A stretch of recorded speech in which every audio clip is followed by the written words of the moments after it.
Raider Nation, what's going on? You're watching the Raiders Report. Coming up here on today's show, we're going to get into some injury updates that are going to impact Week 11 Raiders Dolphins. I'm going to tell you what's the latest going on with Amik Robertson. Is he going to be playing in this game? Kolton Miller, is he going to be able to suit up after a kind of a rough offensive line game against the New York Jets? And then the Miami Dolphins star running back De'Von Achane, is he going to be playing against the Silver and Black? That's all coming up on today's show. But to make sure that you never miss anything going on around the Raiders, to make sure you never miss anything, whether it's injury news, rumors, watch parties, hit that subscribe button, turn on those notifications. And I want to give some shout-outs to some real ones in the chat because, man, we've been rocking and rolling on this show for basically it seems like ever since Josh McDaniels was fired. And I want to give some shout-outs to people that are real ones to me. And a real one is when I ask you guys a question on the show, people go down in the comments, they answer it.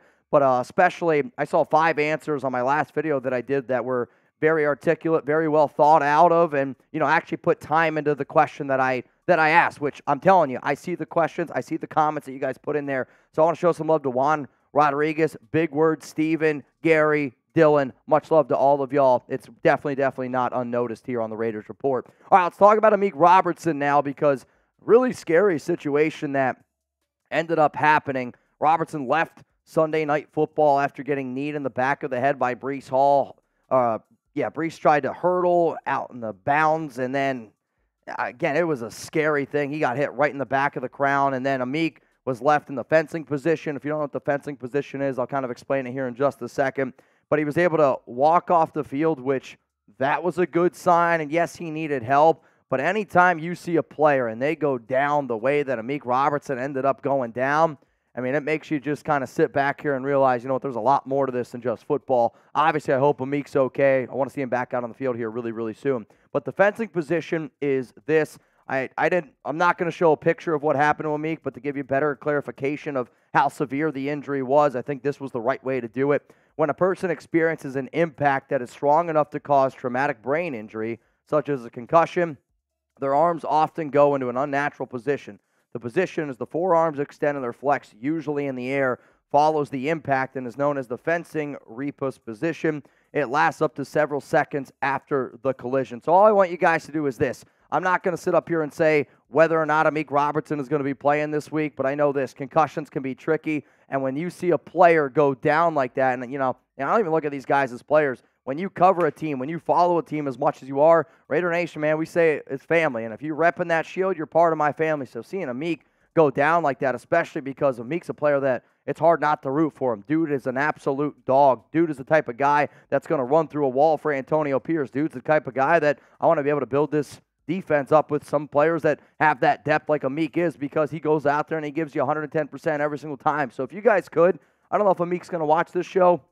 I hope Amik's doing well, but please, spam 21 down below. I really hope to see 21 out there on the field soon. All right, y'all, I would be shocked if Amik ended up playing against the Miami Dolphins. So because of that, because of everything that the concussion protocol is, what I'm going to talk about now is if Amik is not able to go against Miami, who are going to be some other players that the Raiders could potentially look at. And then, you know, honestly, there's a guy right now that I think that the Raiders have got their eyes on because he was just cut today. So in terms of snaps against the Jets, Amik got 18. Tyler Hall, I thought, played himself a pretty solid game. I expect to see a little bit more out of him. You're probably going to see a little bit more out of Jacorian, which Jacorian is maybe one of the best athletes that the Raiders have. It's just his technique isn't quite there. But from a speed standpoint, I am really curious to see how Jacorian Bennett does up against the Miami Dolphins team that is just loaded with speed. Maybe the fastest team in the NFL. Nate Hobbs is going to have to play more. Marcus Peters is going to have to play more.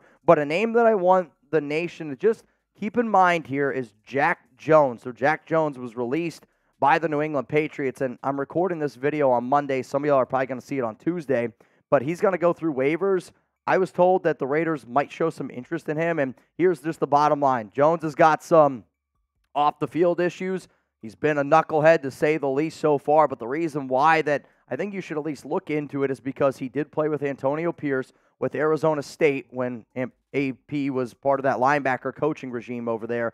On top of that, if I were to think of a coach like Antonio Pierce that would probably be able to get Jack Jones to get his shit together, because dude's got legit, like, first, second round talent, was drafted in the 4th round because of some of the off-the-field stuff, has struggled, and that's why he's no longer with the Patriots because they can't keep him on the straight and narrow. To me, though, I think Antonio Pierce has done a good enough job winning over this locker room and has done a good enough job with some of the players that if they want to take a shot on this guy because Amik is hurt and because we need that extra cornerback depth, I say we at least go out there and try to do it. Coming up next here on the show, Kolton Miller injury news. Obviously, the Raiders' offensive tackle was unable to go against the New York Jets, so is he going to be able to go against the Miami Dolphins? I'll give you my opinion on that in just a second. Today's show, though, is sponsored by Prize Picks. If you want to get started with daily fantasy sports made easy, that's what makes Prize Picks the #1 fantasy spot out there. Go to prizepicks.com/CLNS, and I want you to use code CLNS. You're going to get a first-time deposit up to $100. Now, I'll be real with y'all. My picks did not hit yesterday, and it's okay because you still can go out there. You can still have a fun time. I was hoping that Aiden O'Connell, I got that one. Josh Jacobs, I got that one. But you know what? I took the less on Devontae Adams. He had 86 receiving yards. And sure, I didn't win, but I had a hell of a time doing it. And for people that were watching our live show on Sunday, we did a second-half Prize Picks. And, I mean, you're locked and loaded into that game even if you don't even care about the game. Now, we care about it because we're the nation. But what I want you guys to do, here's a homework assignment, and I mean it. I want you to take a game this week, Thursday night football, maybe with Jugs and I. Maybe it's a game during college football on Saturday. Maybe it's, I don't know, a basketball game. I want you to do one game this week. Start with Prize Picks and just tell me how much fun you have. Like, you're going to be locked into that game. And I always say, in today's day and age, if you can spend $10, $20, and then you have an opportunity to win $100, maybe $200 to entertain yourself in today's day and age for 2-3 hours and spend $10, $20, that's unheard of. And then on top of that, you have a chance to win money. So try it out. I promise you're going to have a lot of fun with it. That link's going to be available to you guys down in the comments and down in the description, prizepicks.com/CLNS. All right, let's talk now about Kolton Miller and his injury news. So he was unable to go due to a shoulder injury against the Jets. And I said earlier last week that if he's hurt, he's got to be really, really struggling with the injury because he's one of the toughest dudes in that Raiders locker room. And he's played through some pretty wicked injuries, especially when he was a rookie. But it's only the second game of his career that he's missed since being drafted in 2018. And from what I understand right now, he's a coin flip for Week 11. Obviously, you want to see how the injury report progresses as the week goes on, Wednesday, Thursday, Friday. I don't really anticipate that you're going to see too much of Miller because, to me, I know what Kolton Miller is. I know that he's one of the best left tackles in the league. And if the injury is right there where he's a coin flip to play, you let him miss the entire week. You look at him on Saturday and you go, are you good to go? If he says yes, you put him out there in the game. Now, I did talk with Kolton a few days ago. I want to say this was on Friday. And I said, hey, bro, like, what's going on with, like, the whole injury and everything? And he said that he's just trying to be smart with the injury. That was on Friday. So the fact that Kolton told me that, maybe it's not as severe as what originally was to believe. But to me, I look at this injury here, and I'm like, all right, if Kolton Miller is unable to go, now you got to go back to Kolton or Jermaine Illuminor at left tackle. You're probably going to roll with Thayer Munford in there at right tackle. And I thought that the Raiders overall did a pretty solid job at times, better in the run blocking game, got to get better in the pass blocking game. But you're going to have some of that extra offensive line depth, going to have to step up for Kolton Miller depending on whether or not he's able to play in this game against the Dolphins. My hope, though, obviously, is that he's out there. Personally, if you are trying to play it a little safe, maybe you don't risk it. Maybe you don't put him out there against Miami. I think that if they do want to go the super, super safe route, maybe you just rest them against the next 2 weeks against Miami. Maybe you rest them then up against the Miami or the Dolphins and the Chiefs because the Raiders have that Week 13 bye. So you give them that extra time. To me, though, I do wonder whether or not if you try to get him out there, because if you do risk some more of a severe injury with your top left tackle, your top offensive tackle, that's going to put you in a little bit of a sticky situation. So because of that, if you're confident that he could play, obviously you put him out there. But if it's an injury that you are actually like really, really worried about, maybe you rest him this week against Miami, then he's ready to go against Kansas City, or you just let him rest.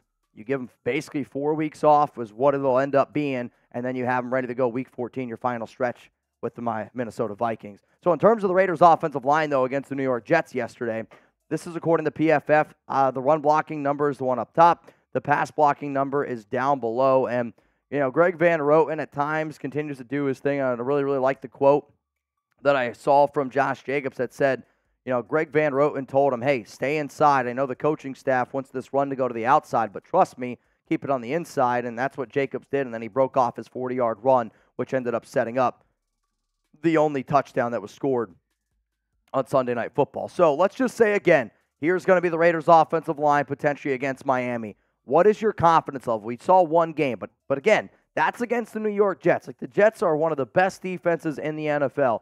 Miami doesn't have that same type of defense. They are a much better team at home, but I want to know, what is your confidence level in the Raiders' offensive line without Kolton Miller? Scale it for me from 0 to 10. I want to know the answer down below. My answer right now is a 6 out of 10. I still want to see some improvements. The guy that I've probably been the most disappointed in this season on the offensive line has been Dylan Parham. Like, I've been expecting a lot more. I've been expecting him to get better. He's been kind of getting bullied a little bit there on the left guard spot. So, Kolton, if he's not in, it's going to be Jermaine Illuminor. I'm somewhere around that 6 out of 10 as it stands right now. So, even though this is the Raiders report, you got to keep your friends close, but you got to keep your enemies a little bit closer. And the biggest injury that I would say right now going on in Miami is around their running back. So I'll give you the update around their star running back. But remember, for anybody out there that hasn't subscribed yet, please take time out of your day to do so. On top of that, make sure you join us live on Tuesday, 4 p.m. Eastern Time. Then we're going to be live on Thursday for a little Thursday Night Football. Big game. It's probably the best Thursday Night Football game of the year so far. And then live on Sunday against the Dolphins. We're going to take down the Dolphins. Our Dolphins team here has been talking a lot of trash all week, so I want to show them how the nation gets down, and I'm hoping that you guys are down to get down. Reetma's Twitter? I think we can do it later on. All right, y'all, here's the update here on the Dolphins star running back De'Von Achane. So he practiced on Monday, and remember, they're coming off a bye, so his 21-day activation window to return from the injured reserve, it is officially opened. He was placed on the IR week 6, and he hasn't got much playing time this season, but when he's been on the field, he has been electric, man. I mean, he's been a hell of a running back. He's also helped out this Dolphins offense a lot. When you look at some of the big numbers that this Miami offense has done, it's been with Achane in the backfield. And again, that's what happens when you actually have an offensive-minded coach that knows how to get the running game going. And the numbers that I'm going to show you here, this is in 4 games, okay? 4 games. Here are his rushing numbers: 38 carries, 460 yards, 5 touchdowns. Dude is averaging 12.1 yards per carry. That is Madden type of numbers. I mean, those are silly numbers. And he's also been a solid option out of the backfield as catching the football. Been targeted 12 times, 9 catches, 67 yards, 2 touchdowns, but 5 first downs. So half of his catches are turning into first downs. And to me, when I look at Achane overall, it's just that speed. And you add that speed with Tyreek Hill. You add that speed with a guy like Raheem Mostert. You add that speed with Jalen Waddle. I mean, there's a lot of fast players on this Dolphins team, so I'm hoping that the Raiders are ready to go. I will admit I am excited to see Alec Ingold. He's probably one of my favorite all-time Raiders just from covering the show the way that I have. But the Raiders defense needs to be ready because this might be their toughest test no matter what. I mean, you look at a lot of offensive numbers out there, and the Dolphins are at the top for a reason. You need to be able to get after Tua. You need to be able to limit yards after the catch because this is going to be a team that they're going to get you. And the Raiders have been a little bit suspect tackling. You got to be able to change that up or it's going to be a long, long game on Sunday. Now, that's all the time I got for you guys. Again, hopefully see you all on Sunday for our watch party here. And if anybody, again, hangs out with me or hung out with me at Red Tail, don't be afraid to tag me on IG, tag me on Twitter and some pictures. I want to be able to put some of those up on the show throughout the majority of the week here. Appreciate the nation for showing up. Hopefully Kolton Miller's out there. Hopefully Amik Robertson are ready to go up against the Miami Dolphins.